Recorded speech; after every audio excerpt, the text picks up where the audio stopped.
Right, there we go. We're live on Facebook. Okay, we're live on Facebook. I'm Roger Green, and I'm the convener of Cambridge Stand Up to Racism.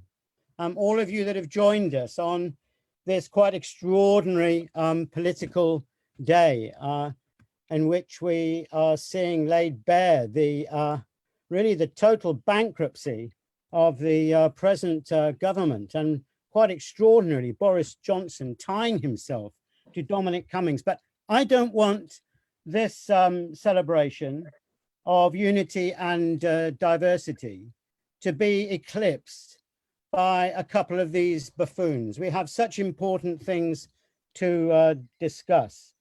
We will be joined by the Imam quite soon. I have spoken to Mohammed Mahmood, that Daniel will know, and they really welcome this meeting that we're holding today.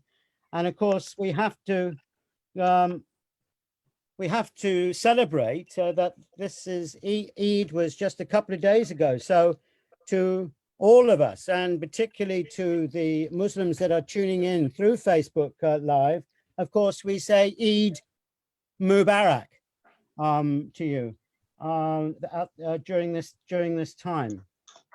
The last Zoom meeting that we had was an important meeting in which we Daniel was present and the Imam was present, and I think it's probably just worth remembering, this was back in April, that we stand in solidarity with our Muslim brothers and sisters in this very difficult time.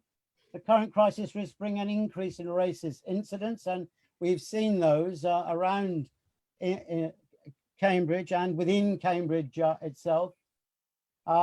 Muslim and other minorities have been at the forefront of fighting it, and at that time you may remember that the first 5 doctors that died from coronavirus were all Muslim. Since then, and I'm sure Kambiz will be dealing with this later, 22 out of the 23 doctors that have died of coronavirus have actually been from the BAME community.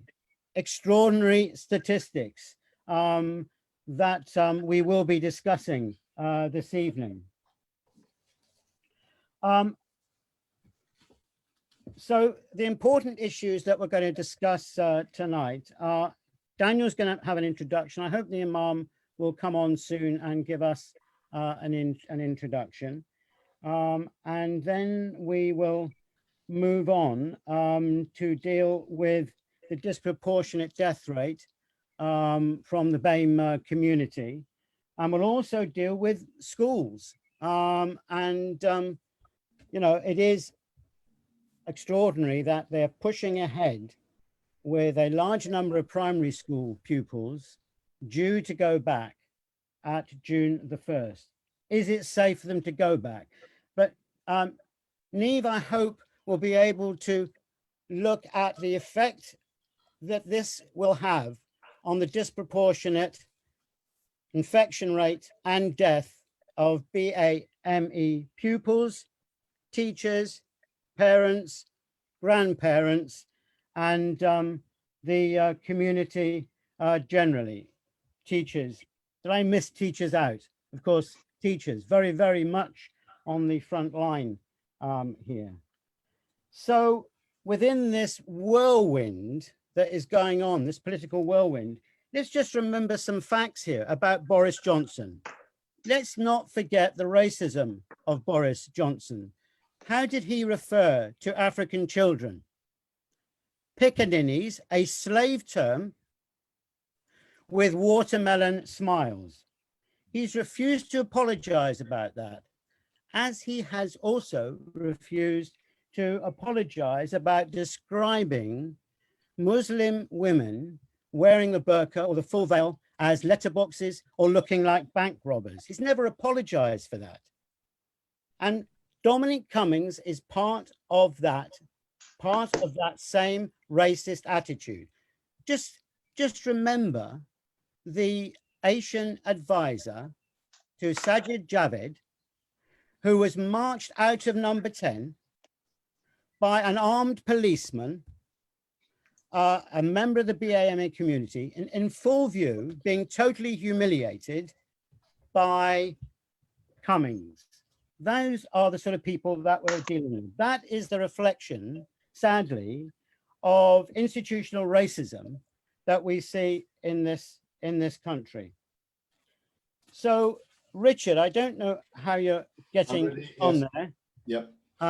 Richard is ready to go. So welcome once again to everybody that is here. And let's just remember that while, and I'll finish with this, while Cummings was on his tour, his lockdown tour from London to Durham, to Barnard Castle, to London, to Durham and back, we don't know how many times, Ismail Mohammed Abdul Wahab, a 13-year-old boy, was dying on his own without his mother even to be able to hold his hand. Because why? They were sticking strictly to the lockdown regulations. What a contrast between those two. And that is what a big reflection of what we have in this country. Thank you for coming. Daniel, over to you. Thank you very much, Roger. And thank you very much both to you, to Richard and to others for organising today's events. And can I echo many of your opening comments, and also a welcome to the Imam and solidarity and thoughts to you and all those who've been celebrating Ramadan, and as Roger said, Eid Mubarak. This has been a very difficult time, I think, for everyone over the last few months. We've had to adjust to celebrating events and religious occasions in different ways, and I'm very proud of the way people in Cambridge have responded. I'm also very proud of the fact, of course, that Cambridge is a tolerant and global community. We have people from across the world, and we constantly celebrate that fact. But exactly as Roger has said, these are very strange times indeed, and I suspect you would think it amiss if I didn't make some comment on what's been going on. I have to say, I was asked to comment on Dominic Cummings, and my view is that Dominic Cummings was never fit to be in public office in the first place. There are many other things that have happened over the last few years, a contempt for Parliament. So it comes as no surprise to me that he and Johnson are equally contemptuous of the British public at the moment. My worry is that they are effectively, I don't think this has been said enough really, they're not even really a Conservative government. This is a vote leave government. They are a faction that has taken over the Conservative Party, and I hope that decent Conservatives, and there are decent Conservatives, will think hard about keeping a government like that in office. We've seen further examples in the last few days. Anne-Marie Trevelyan, the International Development Secretary, casually retweeting really unpleasant tweets with long-established racist tropes. The Chinese community, as we know in Cambridge, I'm afraid, sadly, in Cambridgeshire as well, has been suffering from the kind of thing, I guess, sadly, that we still see, even in a city like Cambridge. But to have a cabinet minister just reiterating this kind of thing and suffering no sanction from it, I think is a sad reflection on the kind of government we've got. And just today, of course, we see that the Attorney General, Suella Braverman, who I have to say also, in my view, was never fit for high office, has just casually joined in the political fray in a way which is completely inconsistent with the role of the senior law officer in government. So the basic problem we have with the government is whatever one thought about the rules we had in this society, even those rules have now been completely torn up by Johnson and co. So these are very troubling times for everybody, and it's very important that people understand that we are in that very different situation. Sadly, it's not dissimilar from the situation that people in America find themselves in, and we just have to very much hope that people see the dangers, draw back from it, and push these people back to the fringes where they belong. On the subject that we're discussing tonight, Roger, I think it's pretty clear from the appalling statistics that the BAME community has suffered disproportionately. I think we've just seen statistics today which show of the 200 tragic deaths in the National Health Service, the BAME community is 3 times overrepresented. Now, there will be a range of reasons for that. And I hope that when the inquiries look into this in the future, there will be some serious thinking about it. Of course, there are many people from a BAME background who live and work in the health service, but even that does not explain it. I suspect, and this is only my perhaps rather ill-informed view, but I think what we're seeing is a reflection of deeply entrenched discrimination and economic disadvantage that many communities face. I think over time we may well see that the fact that people are often living in urban areas with poor housing, poor air quality and so on seems to me inescapable. That's likely to be contributing to this. So there are a whole range of issues here, which, to be honest, only reiterate what many of us have been saying for many, many years. We live in a very divided society. It's a good life for some in Cambridge, and we know that. Cambridge is a lovely city for most of us to live in. But even in Cambridge, it's a very, very divided city. And fortunately, we haven't seen quite the levels in Cambridge and the east of England that we've seen in other parts of the country. But that doesn't mean to say that we shouldn't be deeply concerned about it. So I think my message tonight, Roger, is that in many ways, this is only a reflection of what we already knew. It's only a continuation of a struggle that you and Stand Up to Racism and others have been fighting over many, many years. What worries me slightly is that I think we're in for tough economic times ahead, and we know what happens when there are tough economic times. Blame is almost always cast on people who are vulnerable, sometimes seen as different, sometimes seen as being outsiders and foreigners. I don't think there's any doubt there's a danger of a rise of xenophobia and racism. Most of the British people will reject that. But we do know, and we've seen already, some signs of the far right reactivating, trying to use this crisis to peddle their particularly unpleasant and pernicious lies. So we need to be alive to all that, and we need to organise, as always. So thank you, everyone, for the work that you're doing. Thank you to trade unions. Niamh organised an extremely good meeting with the National Education Union for me on Friday. I'm in no doubt about the challenges and difficulties, and quite rightly, people's concerns about being rushed back to work, whether it's in schools or in any other workplace, without the proper protections being in place. It's quite clear what the Tories want to do. They do want to force people back. And I think it's quite right that people are cautious, and we only do that when we are confident that all measures that are needed are in place. So there are many things we'll be discussing over weeks and months ahead, I suspect. Political life goes on, I can assure you. Parliament will be part of that focus. Rees-Mogg and co are forcing MPs back in a way which many MPs feel is not safe. So I think we're going to see the next week or two, there's going to be quite a fight. But what I can tell you is that we're determined to hold Johnson and co to account, and I will be there as ever doing that on behalf of the people of Cambridge, working with colleagues and trade union colleagues across the piece, try and make sure that everyone comes out of this awful time in a better place than we were before. Thank you very much. Solidarity, and hope to see you soon in the flesh. It would be great. Okay, Daniel, thank you so much for that. So precise, concise, raising all those key issues. And if I could just reiterate one of the important points that you made, that we are going into perhaps the worst downturn in the economics for hundreds of years. And as you said, in these situations, this is when the right can rise. That's why it's been so important. All the campaigns that have gone on, really, since the 70s, with the Anti-Nazi League, to keep the pressure on the racists, to build a united, broad, and confident racist movement in this country. And you locally have been so important in doing that, and I thank you very much for that input. Richard, can you hear me? I'm just slightly concerned. I'm picking up stuff that people are finding it difficult to actually log on to the Facebook Live.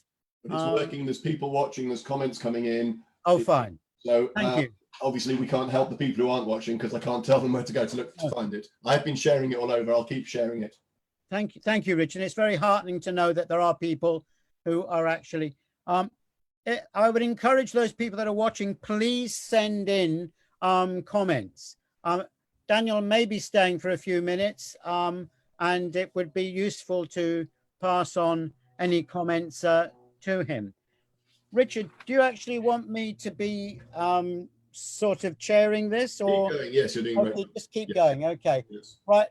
So it look. Is the Imam there? Yep. Yes.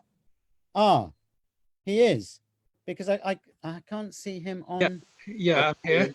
Oh, well, wonderful. Oh, that is so great. Thanks. Thank you so much. Imam, Amir, Karim, and thank you for the way that you supported the joint statement that had a very good press coverage in the Cambridge News. So it's so good to see you again.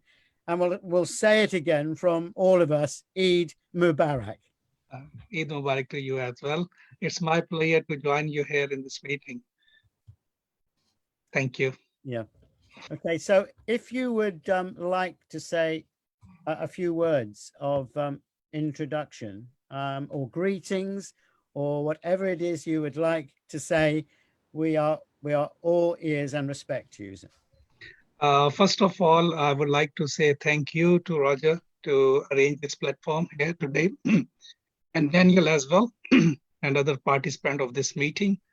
And I second all the opinion that showed Daniel here, and that concern you are showing here. That is absolutely, that this is a time we should address these issues. And especially the government, the policies of government regarding, the communities, especially Muslim community, is some sort of unrest, and the people they are thinking. So we are single out in the.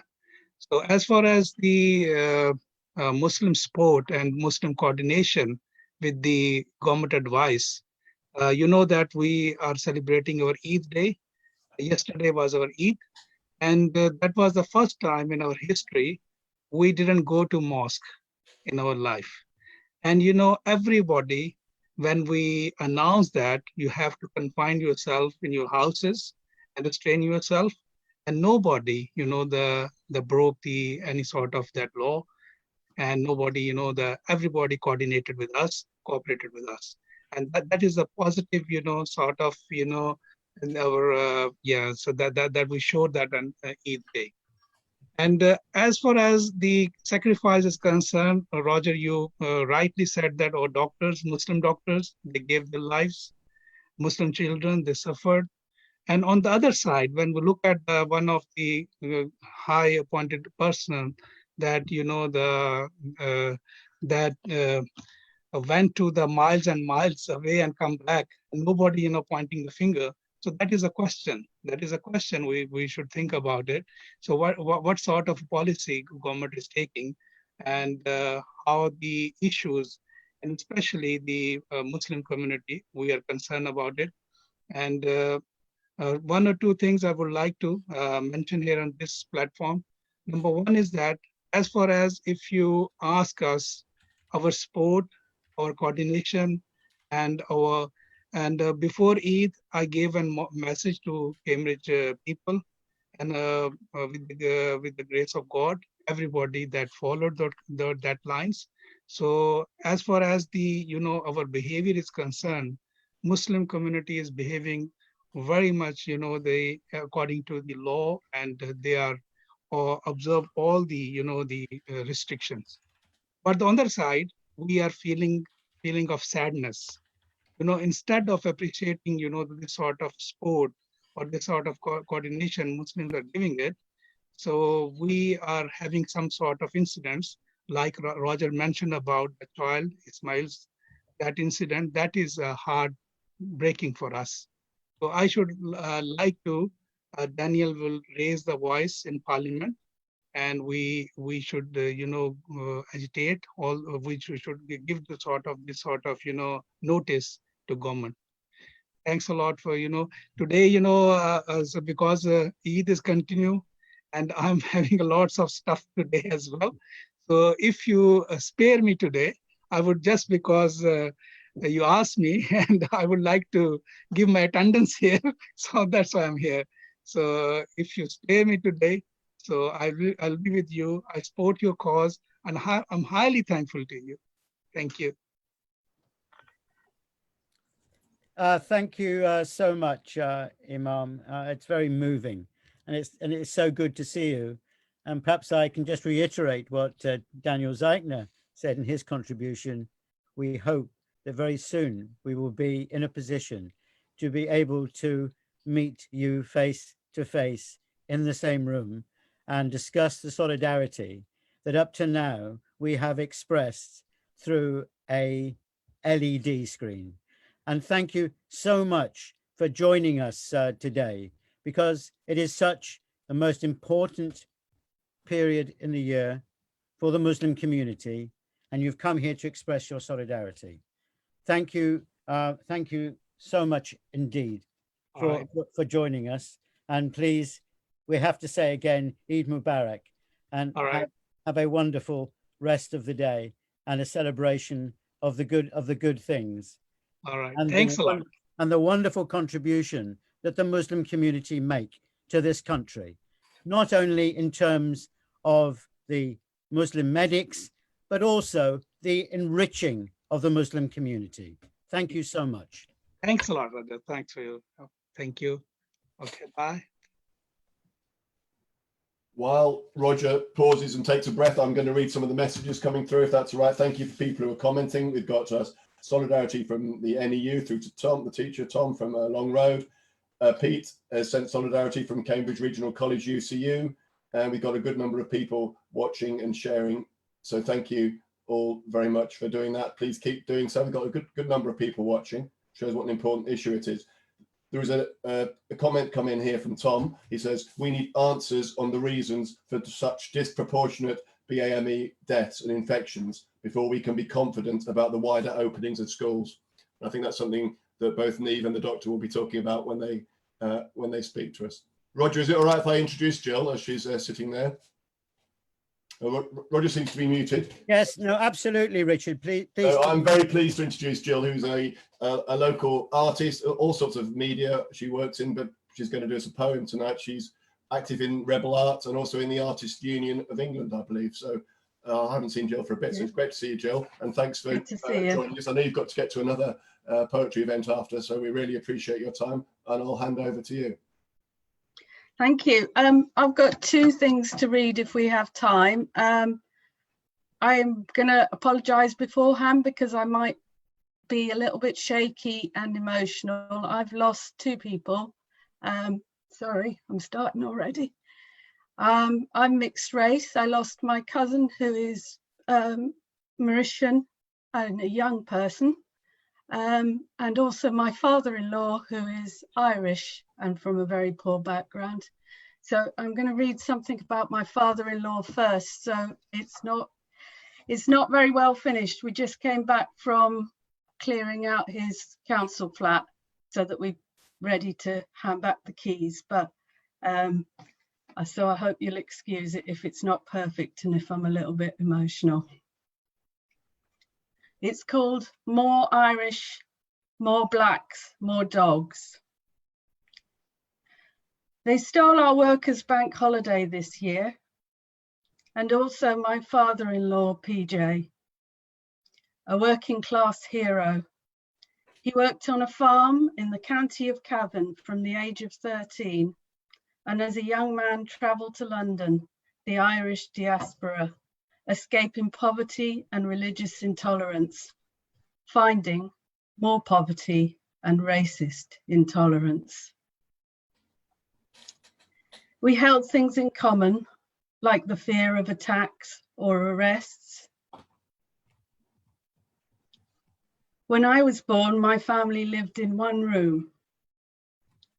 Like me, his young family lived in squalid and damp conditions in old Victorian houses.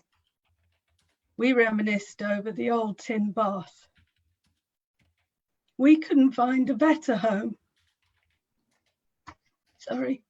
My mother spoke good English and on the phone would find us a home. But when we arrived, they saw her. The doors were shut on us. No blacks, no Irish, no dogs. He said it was worse for them, recognizing the extreme hatred faced by people just for the color of their skin. When finally he got a council flat in a tower block 3 miles from Grenfell, he named it Heaven. He wasn't always PC though.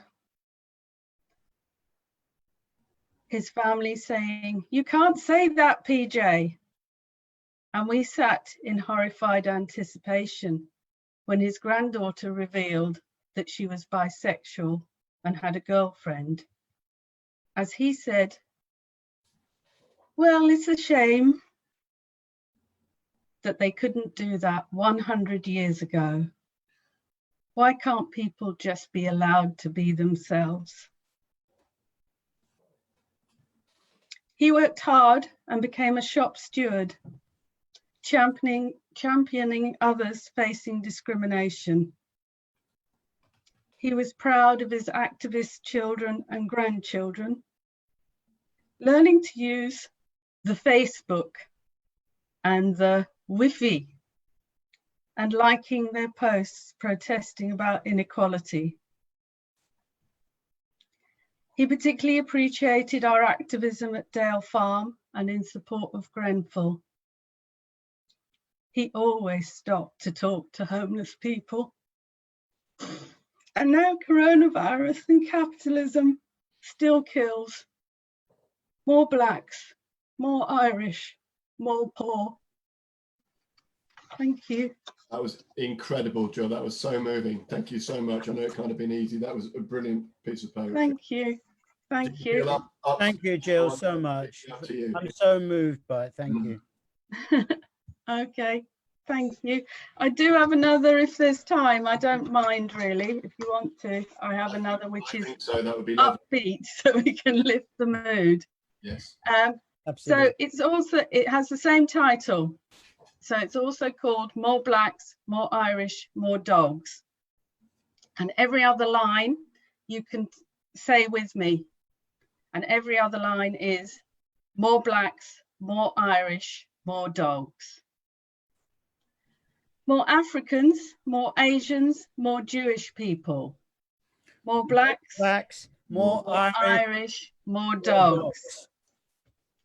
More Palestinians free to live in their own homeland. More blacks, more Irish, more dogs. More equality, more justice, more peace. More blacks, more Irish, more dogs. More homes, more welfare, more health and social care. More blacks, more Irish, more dogs. More travellers, more boat homes, more cooperative living. More blacks, more Irish, more dogs. More nature, more trees, more oxygen. More blacks, more Irish, more dogs. More singing, more dancing, more music. More blacks, more Irish, more dogs. More socialists, more anarchists, more hippies. More blacks, more Irish, more dogs. More immigration, more mixing, more movement. More blacks, more Irish, more dogs. More dual heritage, more quadruple heritage, more others. More blacks, more Irish, more dogs. More trans, more gay liberation, more others. More blacks, more Irish, more dogs. More writing, more drama, more art. More blacks, more Irish, more dogs. More walking, more cycling, more public transport, more blacks, more Irish, more dogs. More community, more sharing, more mutual aid, more blacks, more Irish, more dogs. More kindness, more caring, more love, more blacks, more Irish, more dogs. More unions, more solidarity, more power to your elbow. More blacks, more Irish, more dogs. More women's rights, more period wealth, more sisterhood. More blacks, more Irish, more dogs. More protests, more activists, more righteous rage. More blacks, more Irish, more dogs. Less Tories, less racists, less billionaires. More blacks, more Irish, more dogs. Thank you. Thank you very much, Jill. I'll just say before Roger says, there's been lots of love coming in for your poetry over the Facebook. So thanks to everyone for their comments, and really thank you. Oh, brilliant. Thank you. I have to go to another one, so I'm leaving as well. Sorry about that. Thank you. Thank you. But what a contribution. What things to say. So beautifully. It's all that we stand for. Jill, thank you so much. Thank you. Okay, Richard, is it still you on the intro? Or? I will introduce if you like. Yeah. I'm very excited to introduce a person who represents some of the exciting anti-racist music that goes on in Cambridge through the young performers, and Love Music, Hate Racism, which is really active in Cambridge. So we've got Josh, who's in a band called Pockets for Girls, who are, I think, very exciting, talented, just about to hit the big time. If the virus hadn't interrupted, they're just about to reach out and do bigger gigs than the smaller ones they've been doing with me.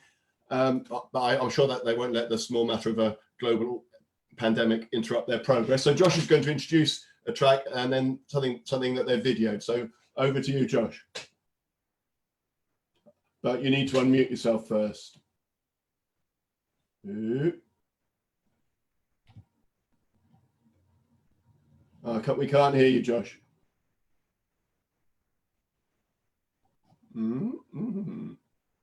Right, try again. Can't hear you. What's going on there? Is your microphone turned on? It doesn't say you're muted. I know what, I'm going to play your track and then we'll try and work out what's going on. Maybe have a little fiddle with the microphone. So this is a member of Pockets for Girls, who isn't Josh, playing this track they've recorded especially for us. And hopefully we'll get back to Josh afterwards, and then he'll be able to tell us a bit about it. Having said that, I've now lost the track.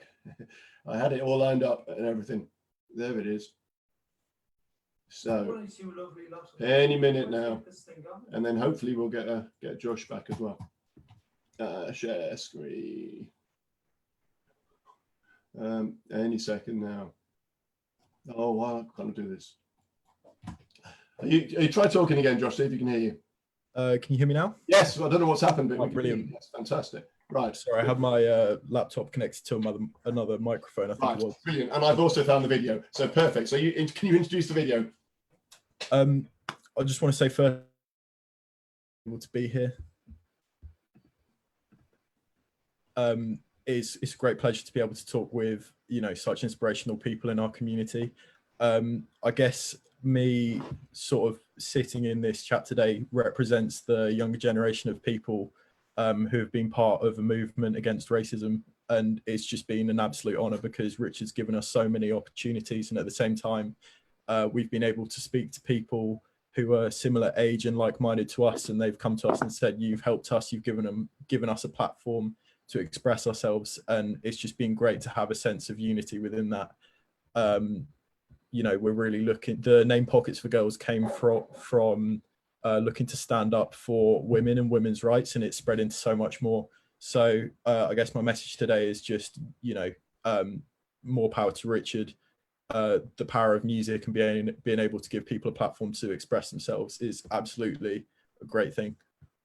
Well, thank you, Josh. Do you want to say anything about the track we're about to watch that Huey recorded? So this is a song that Huey wrote a while ago. It's called Upside Downside. It's sort of about his sort of emotions and things and how they've progressed over the last year. It's a little bit abstract, but I hope you guys really enjoy it. Right, here we go. Fingers crossed. Fingers crossed.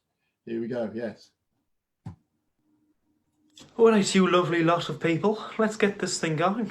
I'm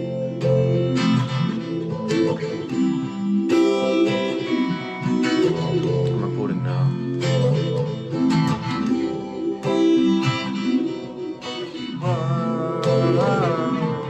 Worlds collide when you saw my face.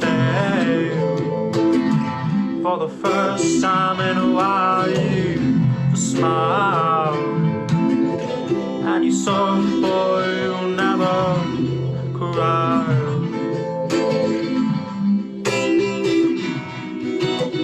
One step at a time, my dear.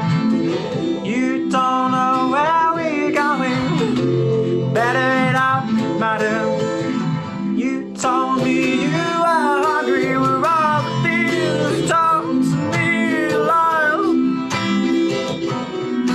For all the things you told to me, just butterflies wanting to fly. For all the things you told to me lies. For all the things you told to me, just butterflies wanting to fly.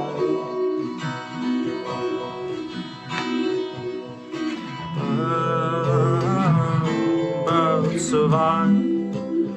I saw you standing there with your hopes glare. Bruised bird alive. I don't know how you knew I'd survive. For all the things told to me lies. For all the things told to me, just butterflies wanting to fly. For all the things told to me lies. For all the things you told to me, just butterflies wanting to fly.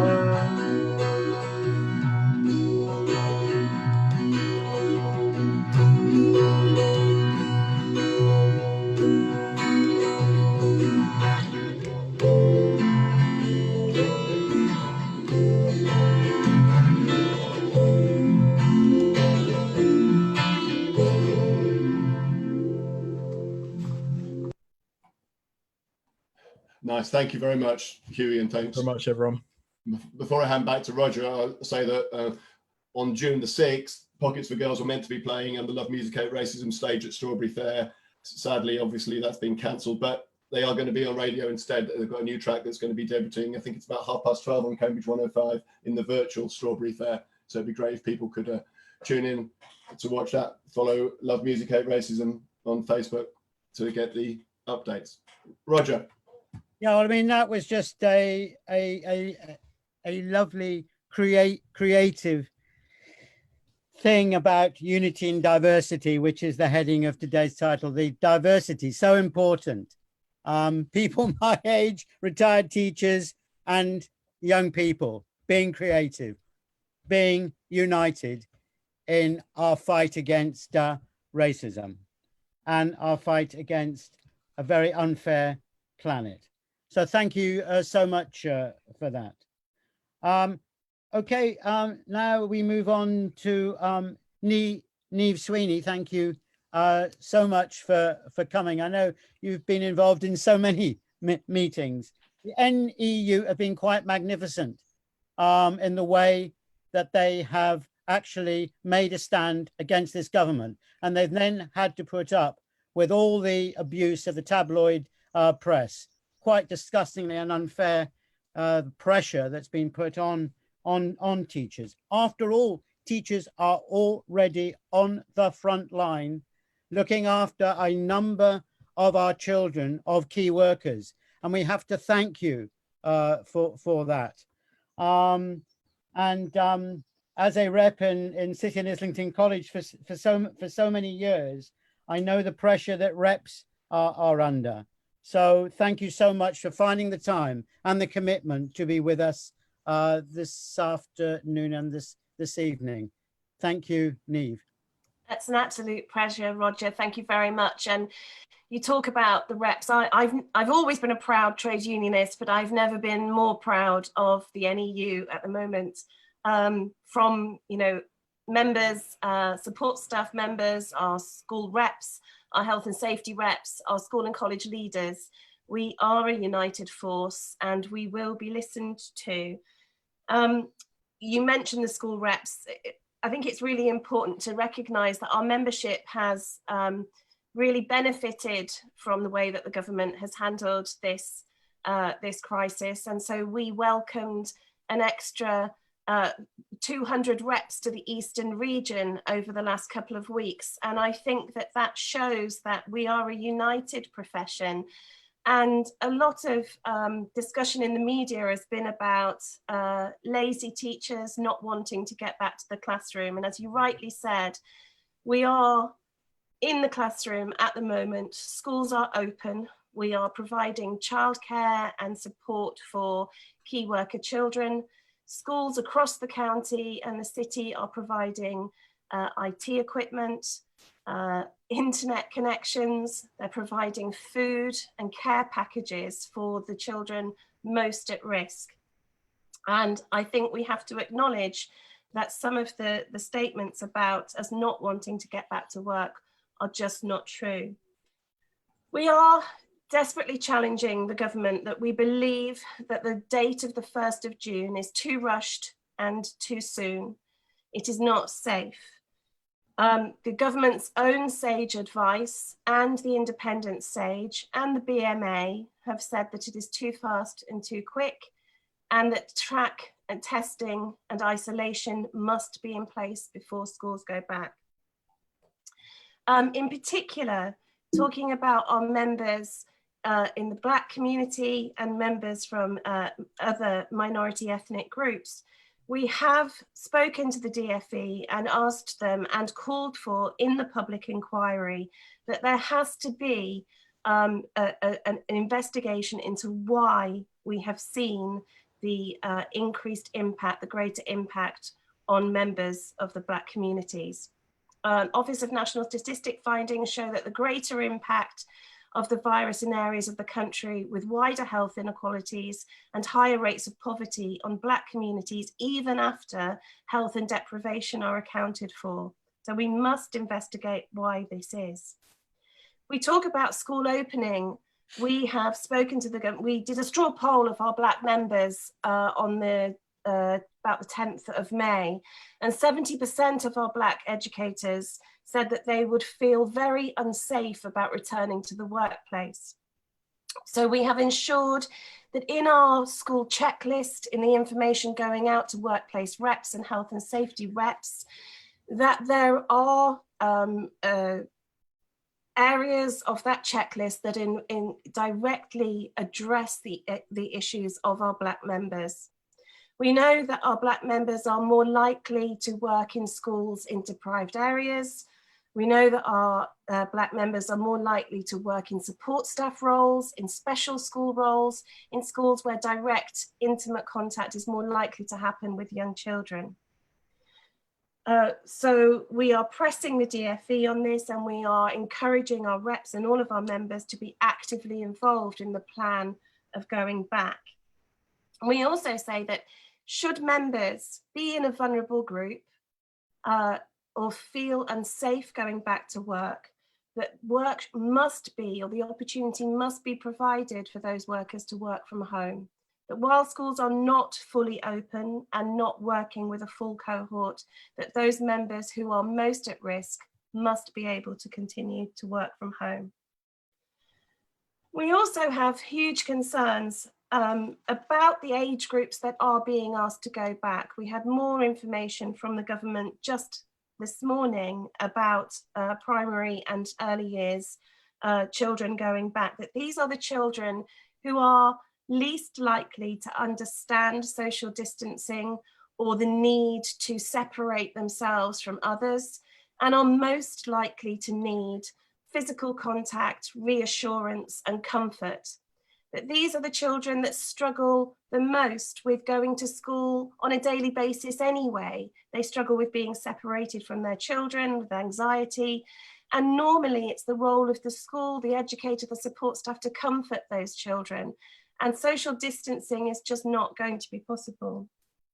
Now, the government has said that we need to get our most vulnerable children back. They're all of a sudden worried about disparities and inequalities in the education system. But what we're concerned about is that actually those children who have less access to IT or are more likely to suffer from an unequal education system are actually the ones that are least likely to want to go back. Their parents are the ones that are saying they want to keep their children safe at home, because we believe that children, you know, parents must have the confidence to know that their children are safe at school, but they also need to have the confidence to know that their children will be safe when they return home, and that they will be safe mixing with their family groups. We know that our Black and our Asian students and those from other minority ethnic groups, including the travelling community, are much more likely to live in multi-generational houses, are going to be much more fearful about returning to school or to college and bringing the virus back to their families. They're much more likely to live in shared accommodation, sharing bedrooms with other siblings. They're much more likely to have more social contacts. They're much more likely to have parents who can't work from home, who are carers or key workers. And so this added stress to some of these children is something that we're really concerned about. We're also extremely concerned that when we do go back, that we can't go back and won't be going back as normal.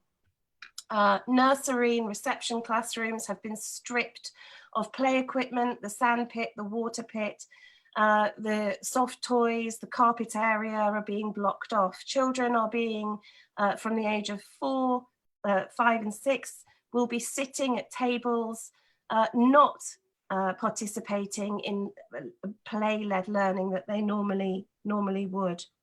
So we believe that there needs to be a recovery curriculum. We believe that, you know, we no household, no child that's unaffected by this crisis. Heard from Jill how close it can be to some of us in our communities. We need to ensure that the curriculum for years to come is there to support the health and mental well-being of the children who have been affected by this. We also need to make sure that our curriculum deals with racism on return, that our curriculum is fit for purpose. Too many of our children are deemed failures by our high testing regime that we have in education at the moment. And those children who have suffered most with isolation and most with not being at school or having connections to virtual learning are the ones that are most likely to suffer in the education system that we currently have. So we need to make sure that our education system doesn't discriminate further those young people who are already disadvantaged in society. And that's all I have to say at the moment, Roger. Niamh, thank you so much for that and for highlighting the point that all teachers, and you know, we were so concerned about this, the disparity and inequalities. Now, the disparity and inequalities has grown appallingly since how long is it now? 13 years of the Tories? It's got worse and worse. So, you know, the Food Foundation, for example, have said that during lockdown, there's something like, 5 million families where kids are going hungry. That's something that the government could do. The food tokens that have been given apparently are not easy to use in supermarkets. If they were serious about their concern, as we all are, about the inequalities and disparities, the most important thing that they could do is to at least make sure that no child goes hungry in this country.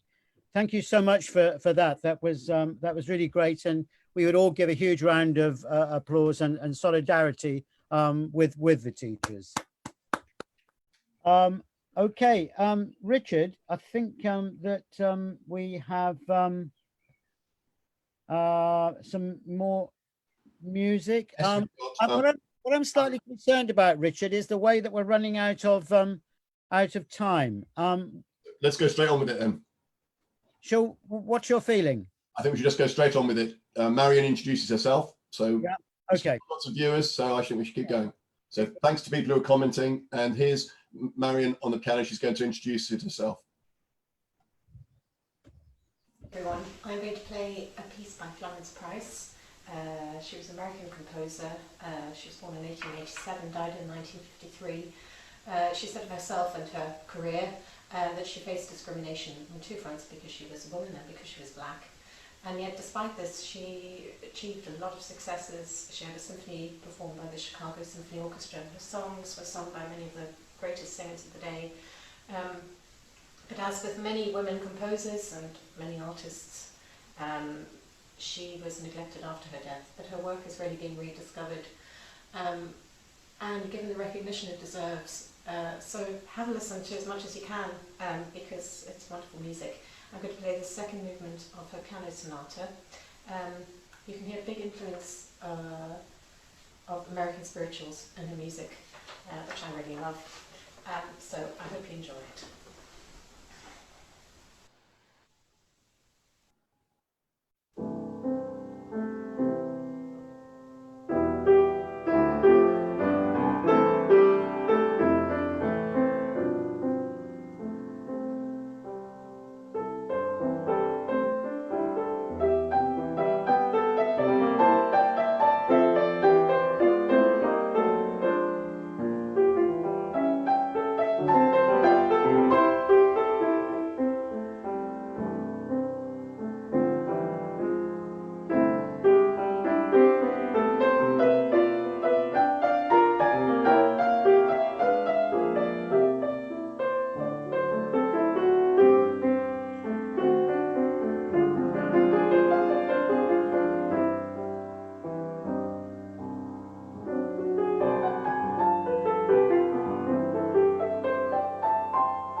Well, thank you so much, Marion.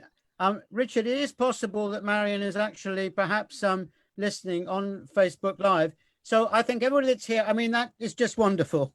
Let's just give Marion a round of applause here. Unmute yourself and give her a round of applause. Instead of having 2 bits of music in a row, why don't we have the doctor talking now and then the next bit of music after? Is my suggestion. Absolutely.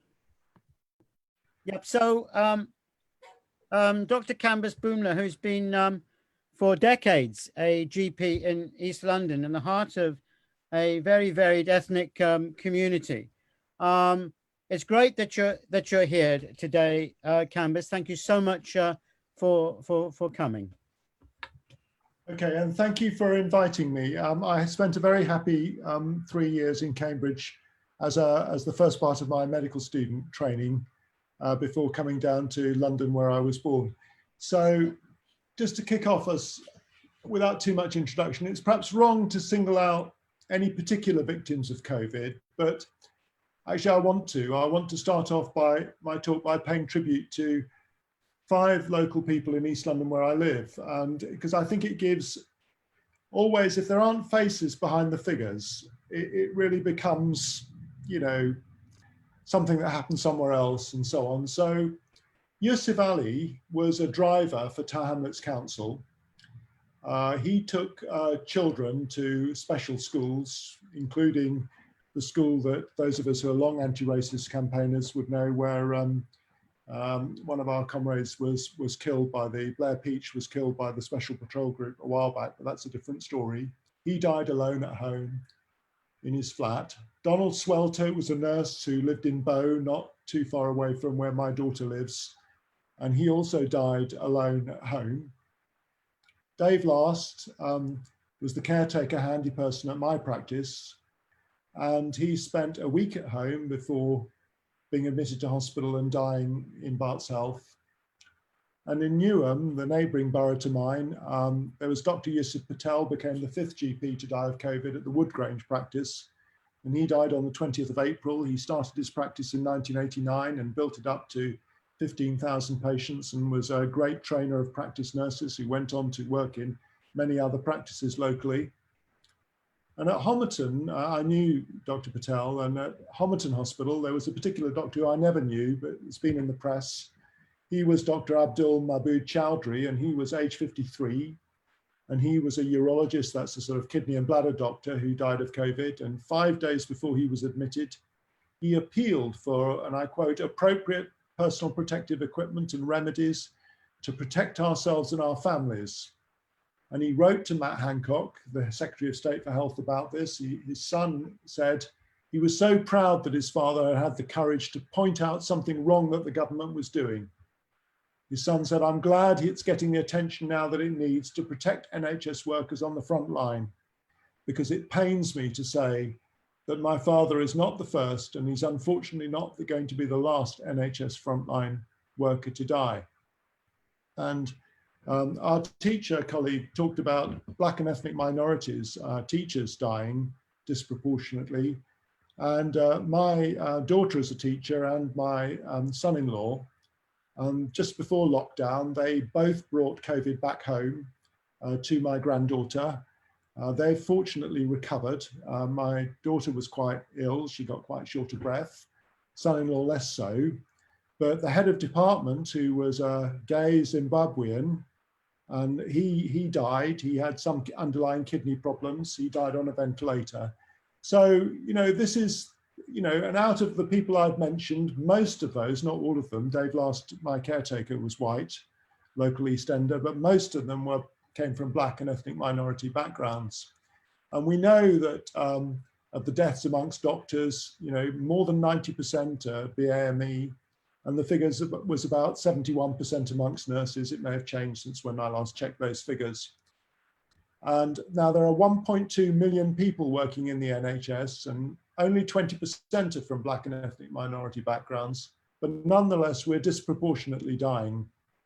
But it goes beyond NHS staff. So 35% of the COVID-19 patients in critical care in April were from BAME backgrounds, compared to 13% of the population And fresh figures from the Office of National Statistics showed that Black and Asian people are 4 times more likely to die than their white counterparts. Now, different studies show slightly different figures, but they all point in the same direction. And as an academic GP now, I can look at the figures from GP practices that we have access to. And this shows not deaths, but it shows who gets COVID, you know, and they show that if you're Black, you're twice as likely to get it than if you're white. And if you're Asian, you're 2.5 times more likely. So just getting it is sort of doubles your risk, but dying, it seems to go up to 4 times. And we're in the middle of looking further and trying to analyze all this now. And I'll say a little bit about that. But even when you take all the factors into account, they don't explain most of it because sure, Black and ethnic minority people have more diabetes and die more than white British with diabetes, etc. But we have to ask ourselves why. And I think it starts with a long history of the institutional racism that's been at the core of British society, and it's rooted in Britain's imperial past. Now you can just say that, but you have to kind of make it real. And if I look at how I was when I was a medical student and junior doctor, we had my first job was at St Leonard's, and at St Leonard's in Hackney, and they trained Filipino nurses. And Filipino nurses were enrolled on what was called then the state enrolled nursing scheme. And you got 2 years of training, and you couldn't really get promoted out of that. And Bart's, where I did the last 3 years of my medical student training after Cambridge, were where the sort of posher nurses went to be trained from more middle class backgrounds. You know, in those days, it was true that if you were a boy, you were sent to medical school, and if you were a girl, your parents sent you off to go to a posh nursing school, you know. And there they were enrolled on state registered nurse training, and then you got a proper nursing qualification from which you could be promoted.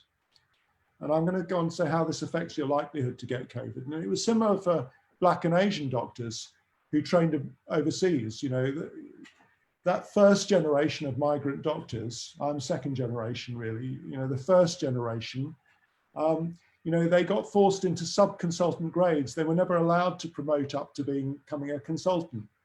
And all those lower status healthcare professionals, you know, to a degree are still working today, but the more lower status you are, the more, and I think our teaching colleague said that, you're more likely to be in frontline roles with much more patient-facing time. I mean, I've got a good friend who's a consultant cardiologist, a white doctor. I really, you know, he only spends 2 sessions, you know, 1 day a week patient-facing. Because a lot of his work is administrative. I'm sure it's the same in teaching, heads of department and so on, you know. So that makes the difference. And it's that kind of the way that you're pushed into those frontline roles and the least desirable jobs in the NHS, probably the least desirable jobs in teaching. And those are also the workers who are under greater pressure to work without adequate personal protective equipment and training. Now, the BMA, my union, did a survey of all their doctors, and 64% of ethnic minority doctors said that they were forced to work with inadequate PPE, personal protective equipment, compared to 33%, more or less half of that of whites. And to compound that, the survey showed that they were much more afraid to complain about it because their jobs, in a way, were a little bit more precarious. And the general points in the general population, if you're ethnic minority, you're much more likely to work as a cleaner or a shop worker and be more exposed to the risk of infection compared to if you're a city banker who can safely work from home. And 30% of our Bangladeshi households and Black households in East London live in overcrowded housing compared to 2% of whites. And higher numbers of key essential workers are ethnic minority: bus drivers, shopkeepers, assistants, carers, health workers of different sorts. And it's been said before, but the worst housing, the worst jobs, and it's our population that's the least healthy, that's more likely to have diabetes or heart disease and at a younger age. And all this means that you're more likely to get COVID and more likely to get it more severely. And so you report disproportionately to your doctors and you get admitted more often when you're ill. And every Thursday, you know, we all join in our applause for the NHS workers and all the essential workers and the cleaners, the refuse collectors, and the clapping gives us the feeling that we're all in it together. But sadly, we're not in it together. I mean, we know Dominic Cummings has got his own rules, but, you know, Boris Johnson, Matt Hancock, Prince Charles, they all developed COVID, and quite rightly, they all got tested, and if necessary, they got admitted to intensive care. And hopefully they survive. But if you're frail and vulnerable, and if the NHS resources become overwhelmed, as they have done, you know, with all the cancer patients being excluded from hospital, then the lack of planning and under-resourcing, and actually the deliberate de-planning, because planning was at a higher level earlier on, has made all this inevitable. You've got the shortages of tests and ventilators. That means that more and more people get triaged out of hospital into care at home, and scandalously into nursing homes, back to nursing homes without being tested, introducing infections into nursing homes where hundreds of people, I think, will have died there.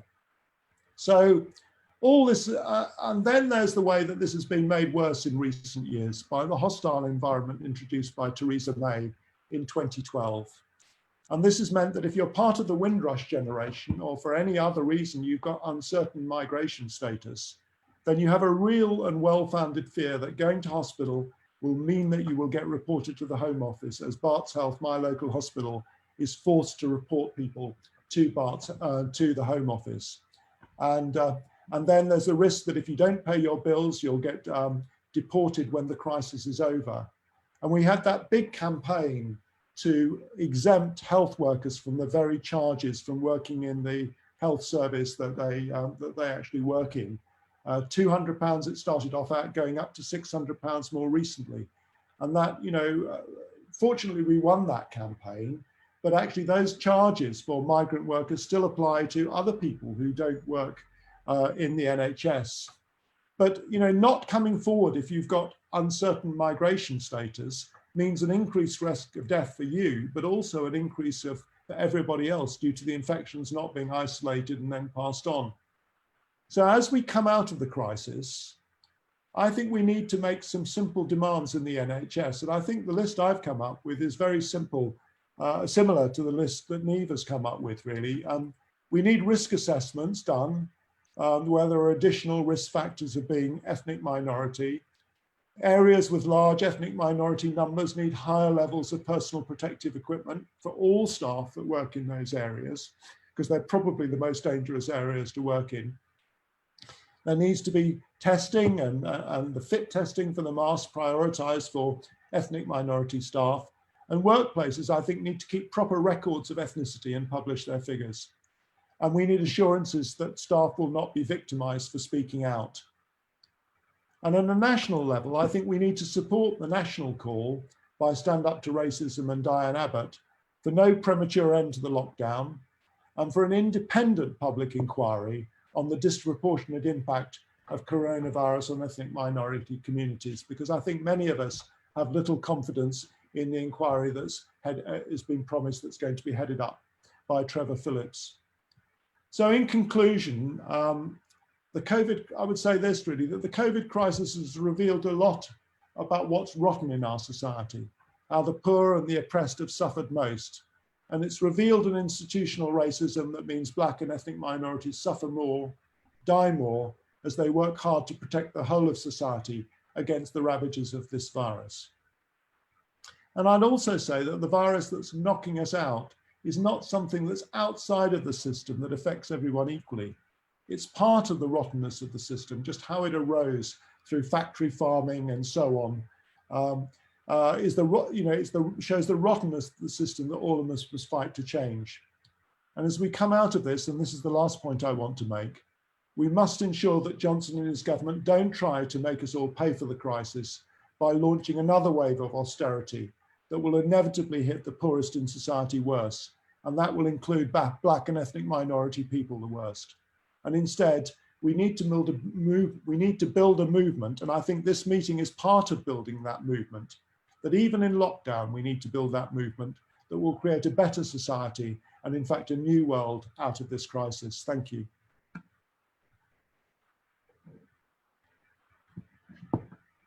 Kambiz, thank you so much, far-reaching, and it has shone a light, hasn't it, on the rottenness of our society. But then on the other side, there's response of people to it, in their millions, really, that are increasingly becoming critical of the society that we live in and the need for far-reaching changes. And perhaps we'll just mention the Diane Abbott. Richard, if you could possibly put up that petition on the notes. It is important that we sign that petition against a premature return to work and also against the disproportionate mortality rate of the BAME community. That I think is very, very important. And perhaps at that point you mentioned Windrush. Michael Rosen has just come out of 6 weeks of intensive care. And you can now read all his articles in The Guardian. And one of them was the rottenness of the society, Windrush, the 50 people that have been horribly treated under the illegal Windrush scandal, sent back to their countries where they were born, when they moved, when they were 2 or 3 years old, people being refused cancer treatment.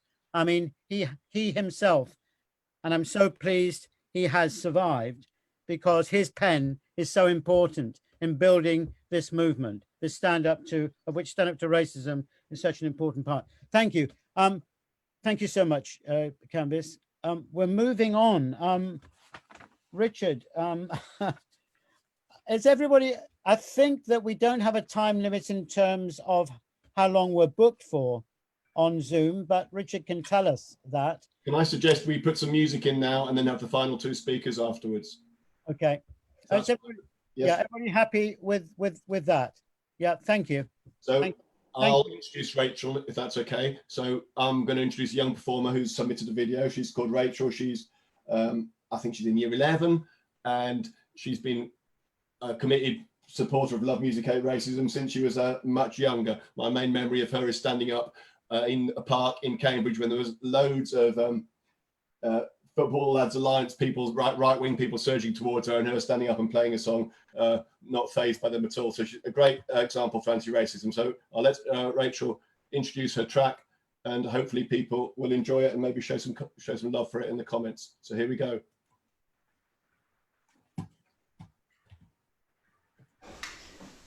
So this song's called Days on End. It's a new one that I wrote last night, and it's inspired by the story of a young refugee.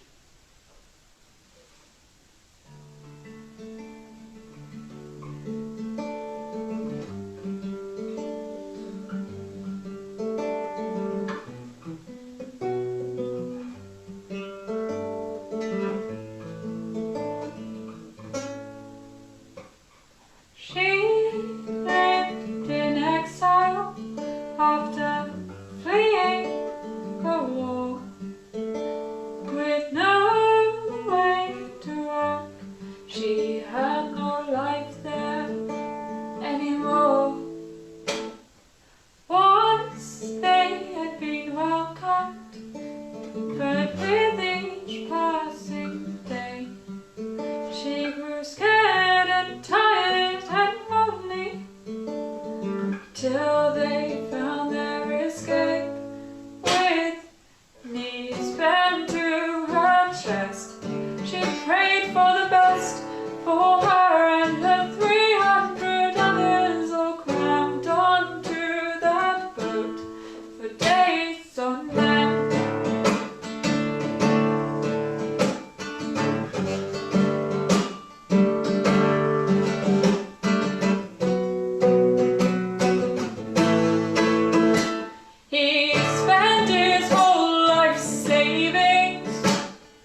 Why would she choose this one?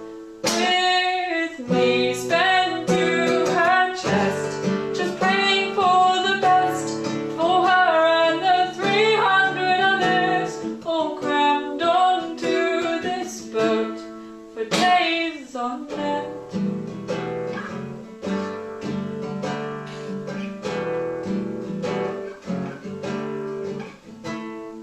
They had had a life planned, but they built it in their dreams. A life where they could build a home, finally be free.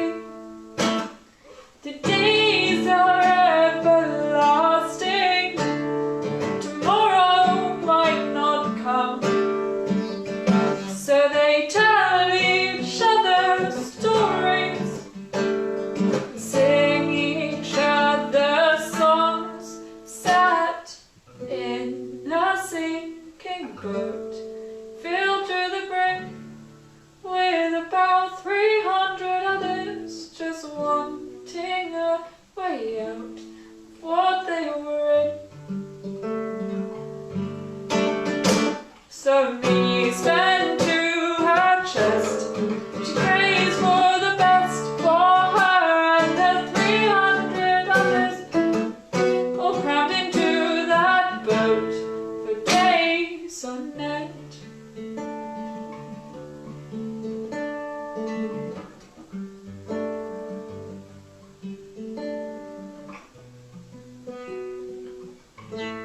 For days on end.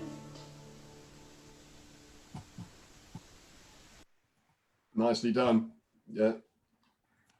She does her own stuff as well. Stop share. Whoop. There we go. Thank you, Rachel, for submitting that and for everything you've done for Love Music Hate Racism. And she's also active in the climate strike as well. So when I see people like Rachel and Josh, I feel a lot of hope for the future. Roger, would you like to introduce the next speaker? Jocelyn. But you'll need to unmute yourself. Yeah. Jocelyn, thank you again for coming. We had a very nice chat the other evening, saying about the problems that there were and how important it is to remain united and fight back, and the importance of events like this. Comments like that are very, very heartening. You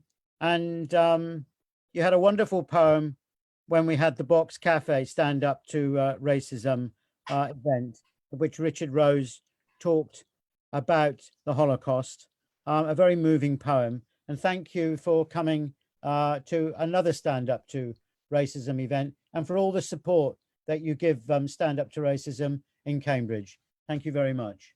Jocelyn. Thank you, Roger, and thank you, Richard. United Kingdom, Wednesday, March 4, 2020, Royal Berkshire Hospital, Reading. 70 years, a woman dead, passing nameless into history. Alone when ill and dead when dying, unnamed, nameless into history. Coronavirus death, they say, the first one recorded, first one dead, they say. United Kingdom, Thursday, March 5, 2020, 100 cases, so they say, while some say more, 116, so they say. Coronavirus, not dead yet, may never be dead, yet caught, written down as numbers, ill, in Health Department records. United Kingdom, Friday, March 20, 2020, Harrow Hospital, Northwick Park, declares a surge in coronavirus patients, causing media panic, covering up in reams of words, absolving government cover-up. United Kingdom, Monday, March 23rd, 2020. Duty brings Conservatives to heel. Stay home, they say. Stay home, they tell us. Lockdown. Some receive a letter. Don't go out, stay in on pain of death. Stay in, shielded. United Kingdom, Tuesday, March 31, 2020, COVID-19 deaths skyrocket, as they say. News reports of 393 dead overnight, 180 the day before, Monday, 209 the day before that, Sunday. Total dead, 1,789. United Kingdom, Saturday, April 4, 2020. 637 dead that day, they say. Numbers escalating exponentially, and so too United Kingdom, Friday, April 10, 2020. 1,142 overnight dead. 1,142 dead overnight. United Kingdom, April 21, 2020, Tuesday. 828 dead that day, so they say. Total dead to date, 17,337 on Health Department figures.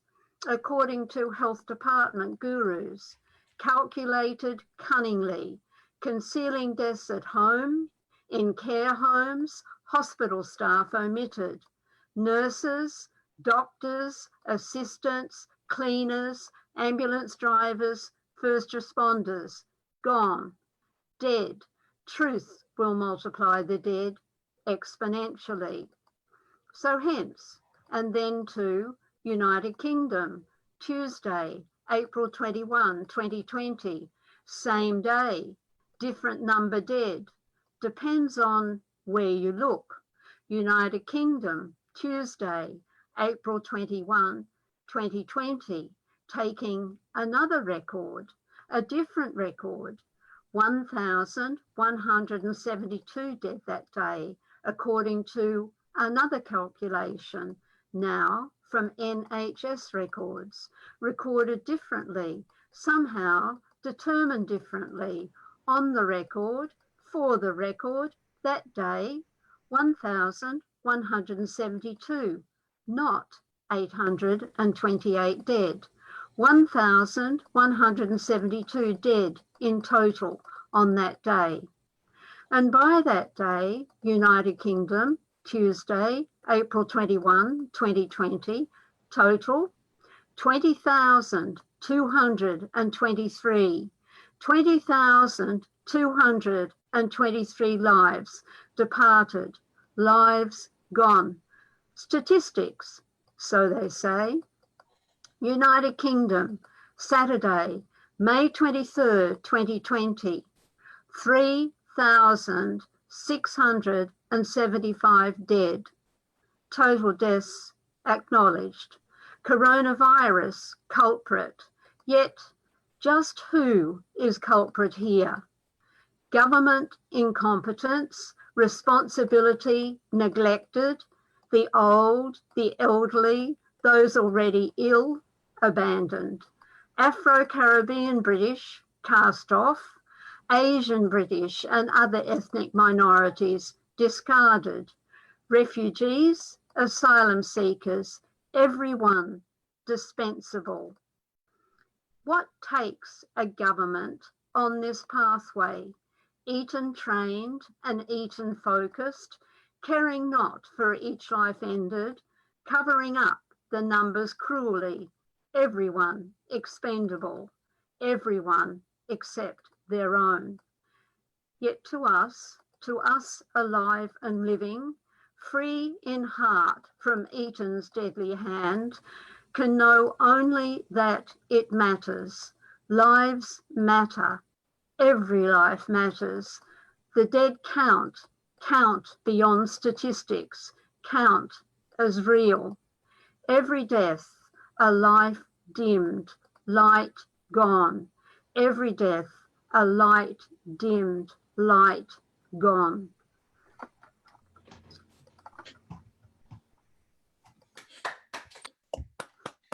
Thank you. Thank you.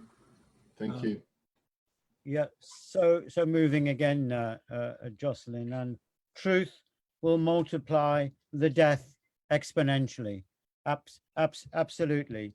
The death from the eaten hand. All that is beautifully and eloquently stated. Okay, we're going to end with a bit of rap. Diversity. This has been great. I mean, such serious stuff has been talked about. We've learned a lot from it, but we've also, in the words of Bertolt Brecht, actually, will we sing during the bad times? We will sing about the bad times. We will sing about the bad times that unite us. Oshin, give us the rap, man. Hello. So I'm Oshin. I'm a student at Cambridge, or I was before COVID started. Richard, how long do you reckon I've got? Because I've got 2, but I can easily cut it. Keep going. There's still 1. people watching. So all right, your 2, and then the video, and then. Brilliant. Well, I'm going to do two spoken word pieces, and then I'm going to introduce a young rapper from Cambridge who's a really fantastic act. So please stay tuned if you're still with us. He's really worth sticking for. So the first one I'm going to go straight in for. I think it echoes with that last performance, which was really moving. I wrote it after I went with Stand Up to Racism to visit the refugee camps in Calais. It was part of the solidarity effort that was organised there.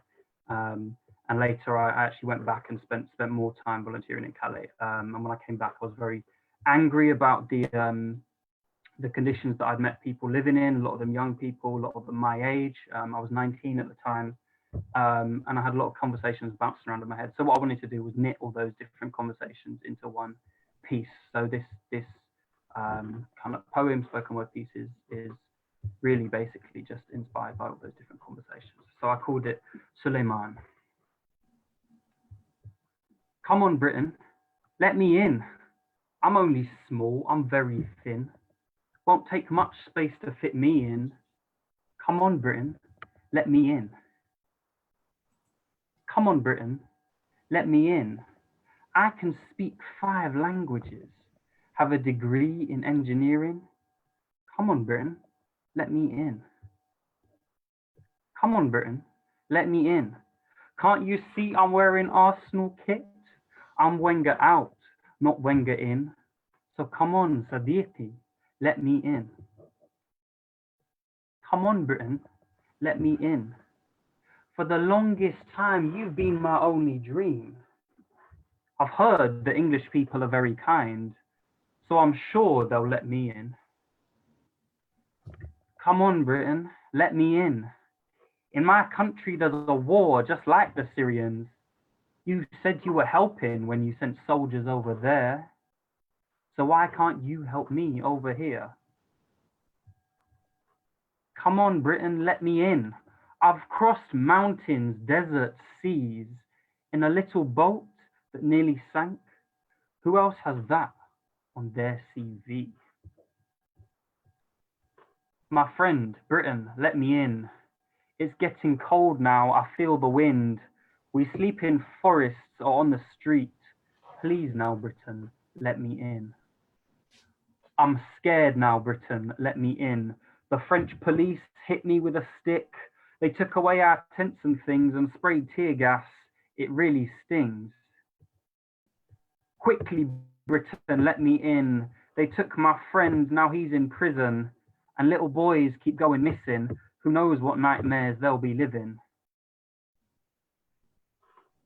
Okay then, Britain, if you won't let me in, I'll find other ways to reach my dream. 8 people in a lorry, tightly squeezed in. If I could, I'd surely swim. Why, Britain, won't you let me in? Is it the colour of my skin, or is it because I am Muslim? Come on, Britain, let me in. Come on, Britain, let me in. Can't you see we're all slowly dying? If the crossing doesn't kill us, the cold surely will. All because you didn't let us in. Thank you very much. bringing back some emotions there. I'm going to move on swiftly to my next piece, which is a little bit more upbeat. I'd say it's probably more angry. We've got a lot of anger here about racism and society and all that. I grew up in South London, in vibrant, multicultural South London, listening to all kinds of different fantastic types of music. And I get quite troubled when I see headlines that blame certain types of music for social problems, such as knife crime, such as violence, that sort of thing, especially drill music. Now, drill is not, you know, a lot of the you know, sort of biggest rappers in drill are not the most progressive people. There's some really awful sexism in a lot of lyrics, a lot of violence, and I don't apologize for that. But I think that actually when there's a government and when there's newspapers that are blaming social ills on a type of music, there's a real big problem there, and I think it's distracting from policies actually that could be the causes. So I'll start off. They say that drill makes you kill, and that rap makes you stab. That beef between ops comes from hip hop and trap. But please don't believe what you read in the media. There's more complex reasons people are living in crap. They said that reggae makes you riot. So turn your music quiet and there would be no crime if we just banned all grime.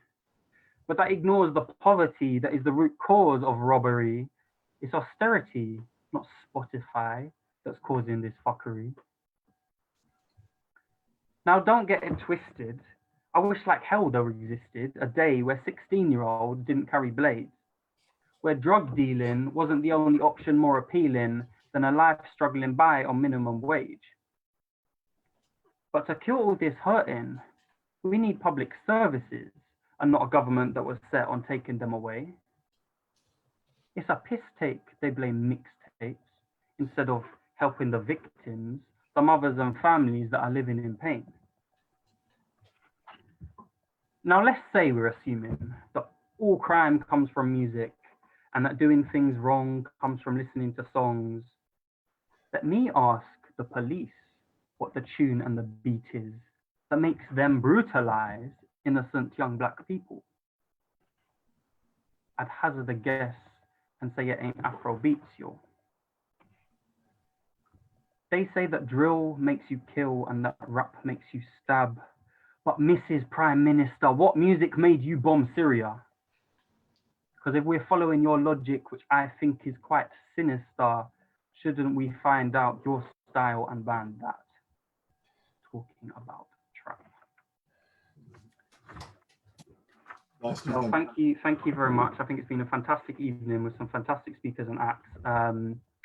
So I'm going to introduce the last act. He can't be with us here today, but he sent in a video for us. He's a young talent, young rapper from Cambridge.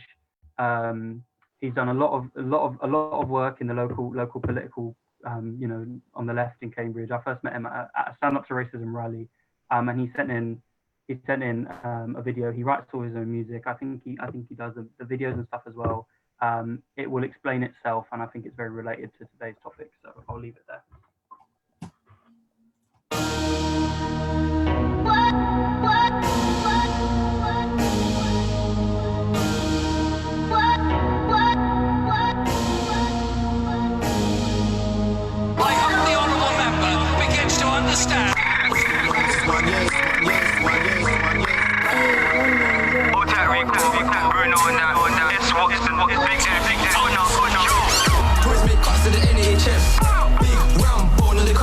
Social care.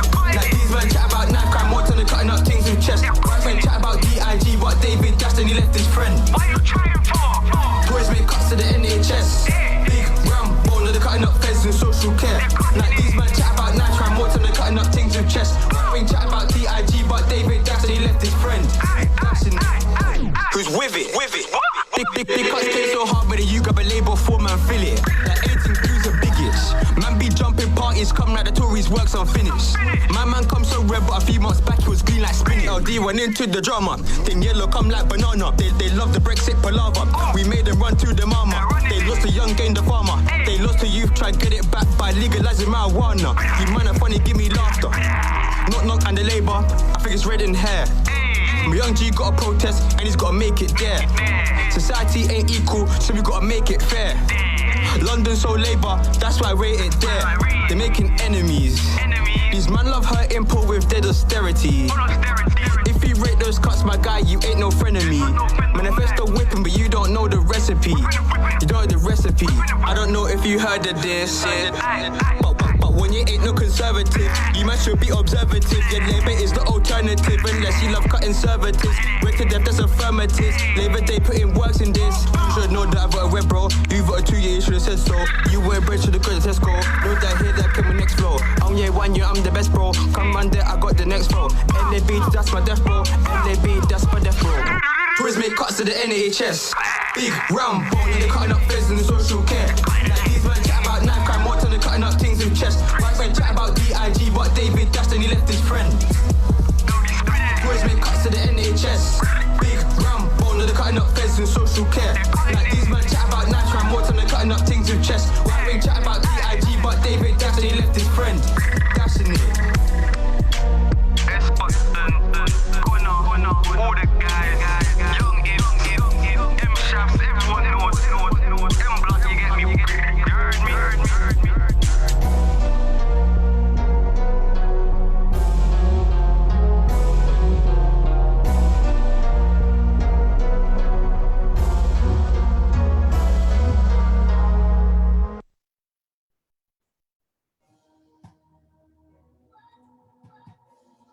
I have to be quick and stop him. Thank you. Thanks, Oshin, for that and for introducing that one. One of the good things about doing online meetings is you get people from around the country and around the world. You've got a fan in Swansea, Heather, Swansea poet, has said how much she enjoyed your poem. So thanks very much for that. And thanks everyone who's been watching and commenting and so on. I think Roger wants to say something before we look at some pictures as we leave you, actually. How can you follow that? I mean, you know, this is great, isn't it? We've had trade unionists, we had community leaders, we had the local MP, and we've had this wonderful expression of youthful creativity and creativity generally. That's how we're going to build an important national movement, isn't it? Just as we built the Anti-Nazi League, Rock Against Racism is so important. Now we've got a big task in front of us, as Daniel said. We're going to need to keep strong. We're going to need to build stand up to racism. How we do it is what we've seen tonight. And I must say a special thanks to Richard. Richard, you've been absolutely brilliant, mate. Tying it all together. And Richard and I almost have daily contact with each other. We each hopefully help each other in this fight against racism. Thanks all of you for coming. I would advise just to look at these pictures that have been drawn by a supporter of Stand Up to Racism, and they're now over 100. Every national health worker, doctor and nurse and ancillary worker in the National Health Service has been drawn by Nick Potamitis. Thank you, Richard. Thank you all. Thank you. So as you look at these people, every face is a story, isn't it? It's a family who's lost somebody. As each picture is a tragedy, and there's many more. We couldn't put them all in.